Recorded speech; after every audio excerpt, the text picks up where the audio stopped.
Hello friends, तो दोस्तों आप लोग को पता है कि हमारा झारखंड का राजकीय पुष्प क्या है, फूल क्या है? नहीं पता होगा। अगर पता होगा तो कमेंट कीजिए। तो दोस्तों हमारा झारखंड का राजकीय पुष्प जो है ये है पलाश। ठीक है, तो आज जो है इसका गुण के बारे में हम लोग चर्चा करेंगे और ये हमें इसी मौसम में, इसी प्रकृति में क्यों दिया हुआ है ये पुष्प, इसके बारे में भी हम लोग को महत्वपूर्ण जानकारी आज के वीडियो में हम लोग जानने के प्रयास करेंगे।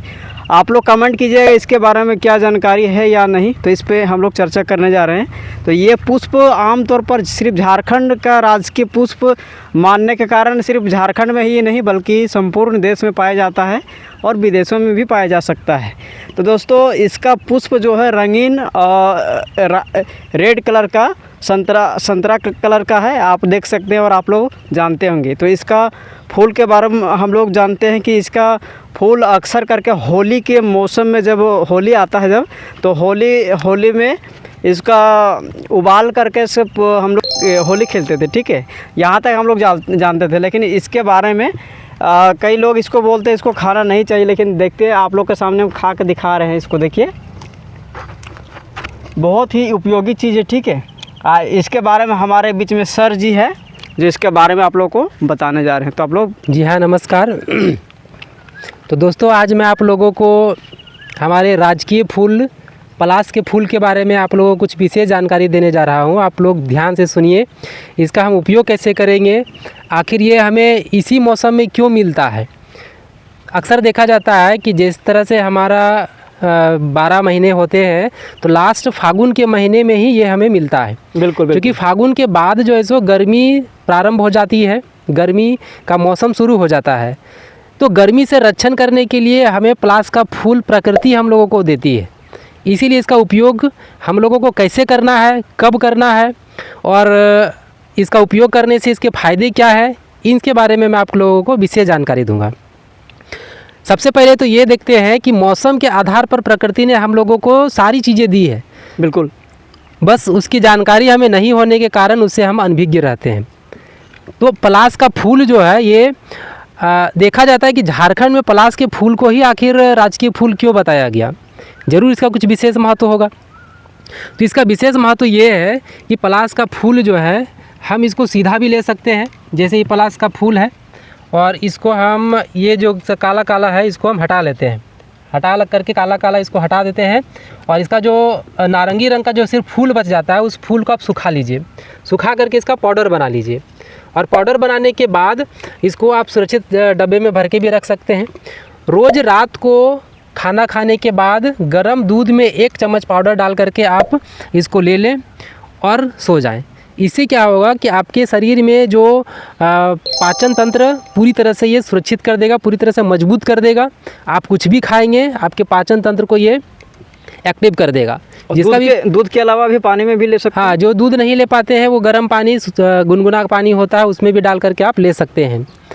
और देखिए, इसको अगर नहीं आप ले पा रहे हैं उसको दूध के साथ या गर्म पानी के साथ, तो इसको आप सुखा करके रख लीजिए, गोटा गोटा इसको सीधा सुखा करके रख लीजिए। इस पीछे वाला इसको हटा देना, पीछे वाले भाग को, और रोज़ रात को जो है इसको 1 गिलास पानी में 2-4 फूल डाल करके और उसको आप फूलने के लिए दे दें, और सुबह खाली पेट भी इसको आप पी सकते हैं। इससे क्या होगा, आपके चेहरे की चमक बढ़ जाएगी, शरीर का जो खून होता है वो पूरी तरह से साफ़ कर देगा, पाचन तंत्र पूरा मजबूत कर देगा। उसके बाद साथ ही साथ क्या होता है कि हमारे शरीर में बहुत सारी गंदगी होती है जिसको ये पूरी तरह से साफ़ कर देगा। तो ये विशेष जानकारी है। साथ ही साथ क्या होता है कि गर्मी के दिनों में हम लोग अक्सर धूप में इधर उधर आते जाते हैं तो लू लगने का विशेष खतरा हो जाता है। बिल्कुल बिल्कुल। तो ये लू लगने से बहुत मदद करता है।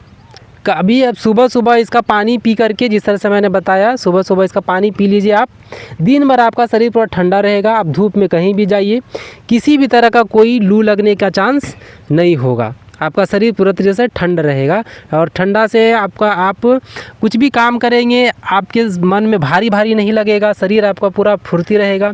अक्सर देखा जाता है गर्मियों में लोगों को आलसपन आना शुरू हो जाता है, आलस लगना शुरू हो जाता है। तो ये जिस तरह से मैंने बताया इसका उपयोग आप कीजिएगा तो आपको आलस कभी नहीं आएगी, और आपका शरीर, आपका दिन पूरी तरह से फिट और एक्टिव रहेगा।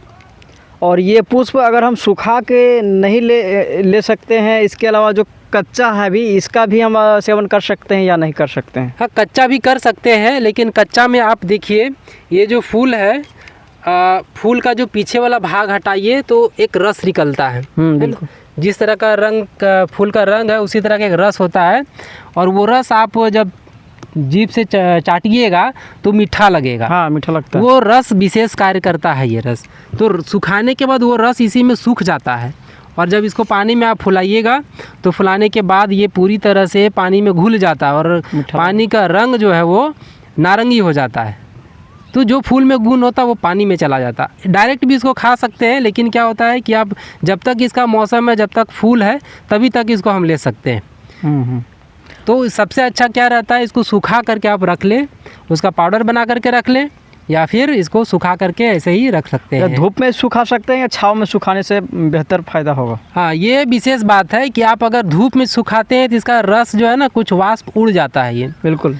और ये इसका थोड़ा सा गुण इसमें कम हो जाता है। तो इसको आप छाँव में सुखाइए, पंखे के हवा में सुखाइए, उससे क्या होगा, इसका रस इसी में सूख करके इसी में रह जाता है। और इसका और फ़ायदा है कि इसका जो धूप में सूखने से क्या है कि इसका कलर जो है चेंज हो जाता है। कलर चेंज हो जाता है, रंग जो है सो उड़ जाता है। बिल्कुल।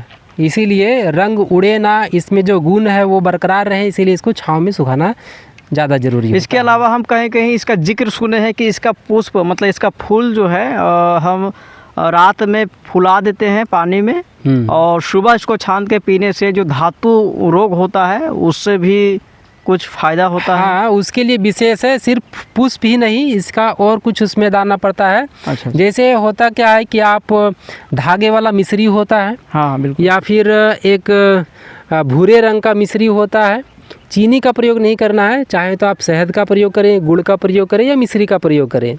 अगर रात को आप इसको फूलने के लिए दे रहे हैं पानी में, तो इसमें 1-2 ढेला मिश्री का दे दीजिए, उससे आपको बेहद आराम मिलेगा। और जिसको धात का अगर प्रॉब्लम हो तो वो धीरे धीरे, अगर लगातार आप 3 महीने तक लेते हैं तो पूरी तरह से धात का बीमारी आपको ठीक हो जाएगी, और पूरी तरह से आप तंदुरुस्त और फिट हो जाएगा। और कहा जाता है इसका जो छाल है, जो यहाँ पे देख सकते हैं दोस्तों, यहाँ ये हाँ जी, हाँ जी। ये पेड़ है, तो इसका छाल का सुनते इसका लट्ठा जो होता है उसका भी यूज आता है, तो क्या ये बात सही है? हाँ, ये बिल्कुल सही बात है, क्योंकि इसका लट्ठा जो होता है इसमें भी गुण, बहुत सारी गुण है, लेकिन ज़्यादातर लोगों को इसका जो लट्ठा होता है, गोंद होता है, ये थोड़ा सा प्राप्त करना मुश्किल पड़ जाता है। हाँ। लेकिन जिसके पास अगर जो प्राप्त कर लेता है, जो मिल जाता है इसका गोंद आप इकट्ठा कर लीजिए, और इकट्ठा करने के बाद जिसको माइग्रेन की समस्या है। अच्छा, माइग्रेन मतलब माथा दर्द हो, आध कपारी हो, तो इसमें क्या 1 कप पानी लीजिए और एक छोटा सा ढेला,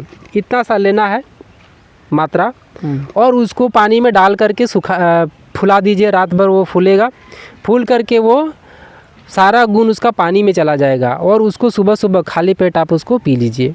2 से 3 दिन के अंदर सिर दर्द पूरी तरह से गायब हो जाएगा, आपको फिर पहले जैसा महसूस होने लगेगा।